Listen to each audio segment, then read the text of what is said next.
Last night was just a reminder of how stupid Nico and the gaslighter in chief, Patrick Dumont, are. That's all it was. Last night ended Nico Harrison's career. I mean, he wasn't going to stay here long. This is the kind of thing that I think nationally is such a public embarrassment. Everything that happened last night. It would not stun me if he resigns today. If he just says, "I'm out." I'd be surprised if it was today. But I mean, I would not be stunned if it's right after the season. That's it. You have become a public embarrassment. And last night was just a bright light shone upon it. That coward, the way he stands in that tunnel and just looks on at every game after pulling the trigger on probably the most devastating single event that's occurred for Dallas sports fans. And the way they won't answer for it, the way that they continue to, like you said, gaslight and, finger point and blame and look outwardly and refuse to take any sort of blame for what's occurred here. It's just, it was all on display last night, and just a wound that hadn't even healed over yet. You just ripped it open more. And it was bad.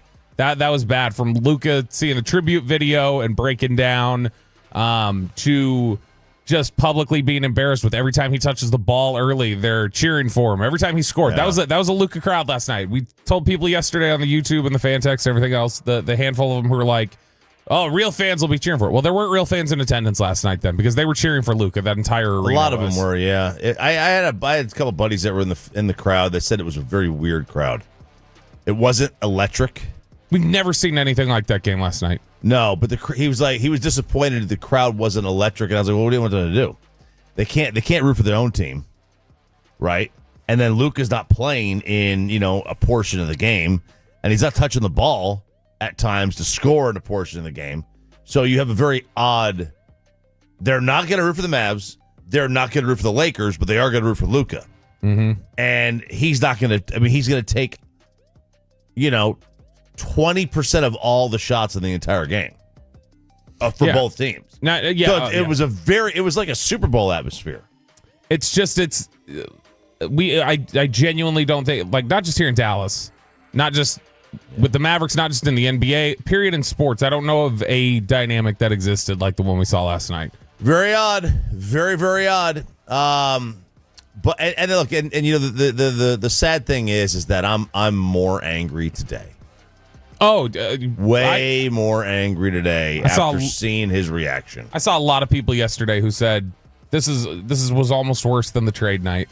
This was almost worse than the night he got traded, where it's all on display. You get to see all the stuff that you assumed, but you didn't get to see. Like you probably assumed he was sitting at home crying when he got traded, and you assume that he was devastated by it, and he was.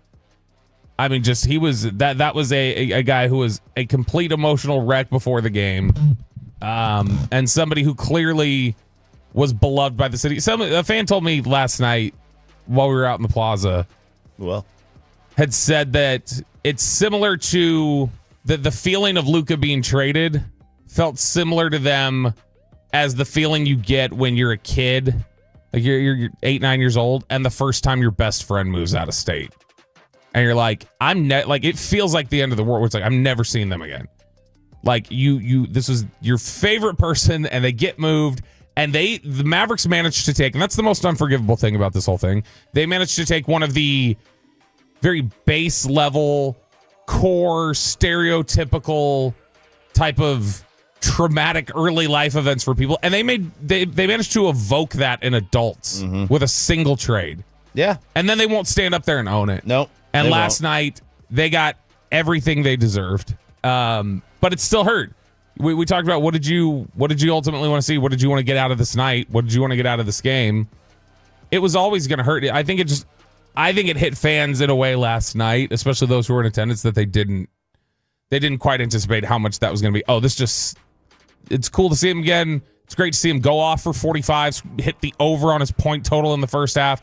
It sucks that he's gone, though, and how real it is. Like, he's not here anymore.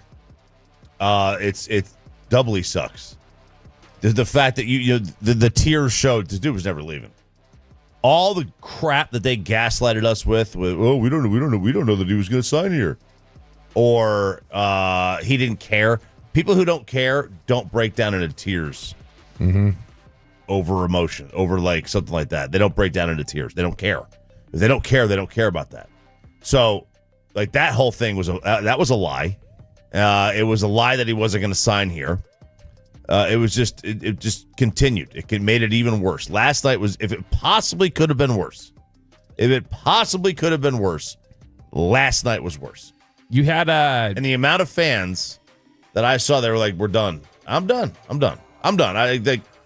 I'll see you next year. I'll see you next year." Yeah, I mean, I don't know that you're even getting to see you next year.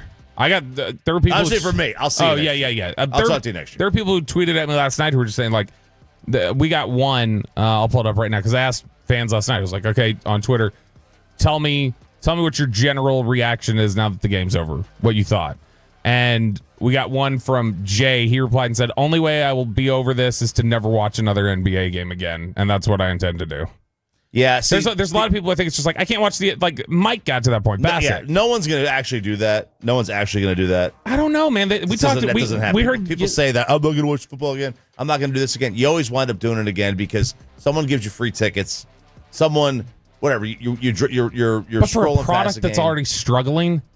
I mean, the Mavericks. We heard yesterday in the Tim McMahon piece, they're losing millions hand over fist. Yeah. With this deal.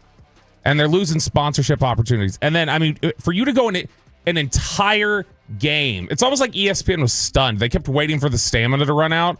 For you to go the entire game with these chants reverberating through the building is insane. Yeah. That's the very end of the game. That's from Nick Harris's video. That's the very end of the game, and it's as strong as it had been all night. And you heard ESPN, Breen talked about it, like, well, you wonder how long they're going to keep this going. I actually saw a Lakers fan last night tweeting that, I would have cheered early on, I would have booed, I would have done all this stuff, but at some point I would have just settled in and started cheering for my team. I don't know that we've seen a team lose their entire fan base for an evening like that. In any sport. Oh, but they lost it for more than an evening. Oh, sure, but I just mean the crowd rooting interest. That was a Luka crowd. Oh, for sure, 100%. For sure, and it's deserved. You know, the Luka deserves the accolades and the cheers, and Nico deserves the Fire Nico chants, and Patrick Dumont deserves to see his entire organization, his empire, being basically burned to the ground right before his this is Nero. Yeah, he's fiddling, yep. or Nico Harrison's fiddling. Nico's fiddling. Every time they'd cut to him standing in that tunnel and just what I mean, seriously, I don't know how you can do that every game. You know how soft it looks, you know how weak it looks, that you just stand there hiding in your little troll tunnel and watching on as everything you lit on fire is now doing exactly what it does when you do that. Yeah, it burns to the ground. It burned to the ground. And you've got a bunch of people weighing in on the fan text already. 877-881-1053. 877-881-1053. 817 says, at one point, the broadcast turned the crowd noise down. Another 817 said, Luka was bringing me into basketball. I was a potential fan. Now I'm not. Somebody else says they haven't watched. 972 haven't watched since the Luka trade. 903, I didn't have the stomach to watch the game. The Mavs threw him away and then treats it as if it was Luka's choice to leave. That was the bizarre energy surrounding last night. It was just how much it felt like a tribute to a player that had left in free agency. Rather than, you just set this on fire 2 months ago. This was you. Yeah, they did it to themselves. They did it to themselves. At the end of the day, that's what happened. And that's what's going to happen. And the best way I saw it put last night was on Twitter. And it said, I'm on IR. And that's exactly how I feel. I'm on IR for the rest of the year. They put me on the 60-day DL. And IL. Come on. Yeah, whatever. And I'll see you in September, October. That's how I look at it. It's one of those where I'm so aggressively against this franchise until they lose their GM and owner. Until that changes, it very much feels like, and I said this when the trade first happened, I think I get the people who said, like, I can't forgive you for letting Landry go. Like those people who had that take, who years later, I mean, there's still people today that were around for that decision. They're still angry with it, but they went back and watched games. Not all of them, though. And maybe they watched games, but they really did stop being fans. There are people who held that against Jerry and the organization forever, even through the 3 Super Bowls. They existed. And there are people who, the Mavericks, I don't think are ever going to win 3 and 4 with this group, especially, and some of the dumb things that they do. 3 titles and... Yeah, it's never going to happen. No, absolutely not. So if that's the reality for them, they're not even going to be able, even with the Cowboys having that as the reality and becoming the biggest brand in the sport, they couldn't win everybody back with that. It's the same thing. They're not going to win everybody back for that. Nico Harrison will be a pariah in Dallas for the rest of his life. Yeah, and past his life. Yeah. This will be something that you invoke in sports talk media 60 years from now when he's gone. Yep. But, I mean, at least Anthony Davis can run wind sprints. Yeah, he had 13. He didn't get hurt. On the good news is he didn't get hurt. That's the good news.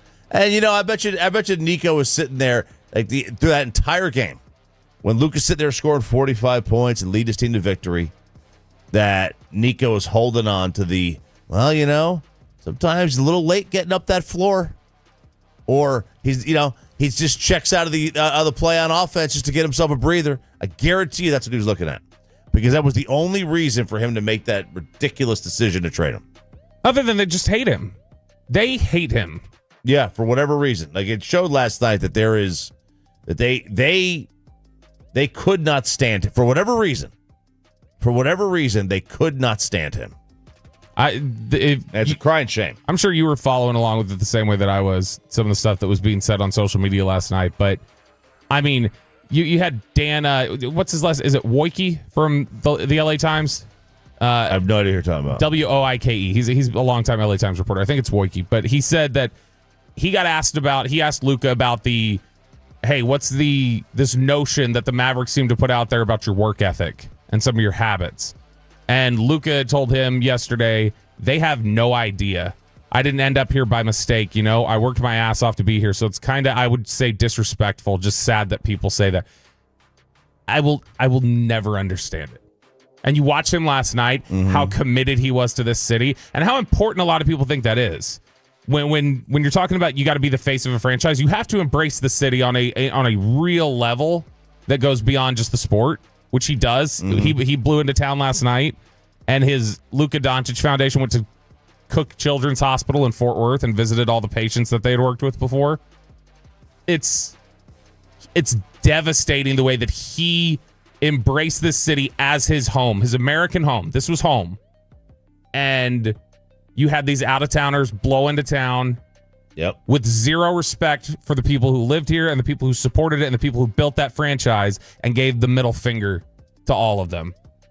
And that's unforgivable, and that's why they have to sell. They have to fire Nico. They're not going to sell. No, but they're not going to honestly, for this to ever be something that the city embraces again, ever, this city will not embrace this franchise again until Nico Harrison is fired and then until Patrick Dumont and the Adelsons sell. If they're good 100%. again and they win, they'll get embraced. It's the reality of sports. They're not going to be good again as long as Nico's calling shots like that, because they will always blow it up. Well, I mean, look, he's made every right move until this one. I don't think so. Pretty much. I mean, his track record's pretty solid until this one. Now he's an idiot. 214. If people want to turn their back on the city, they're not real Dallas fans anyway. But that is Patrick Dumont and Nico Harrison. They turn their back on the city. Yeah, they're not real. I mean, they're not real fans, I guess. This wasn't about the sport. This wasn't about the sport. This was about being disrespectful, straight disrespectful to the people who live and work in this city.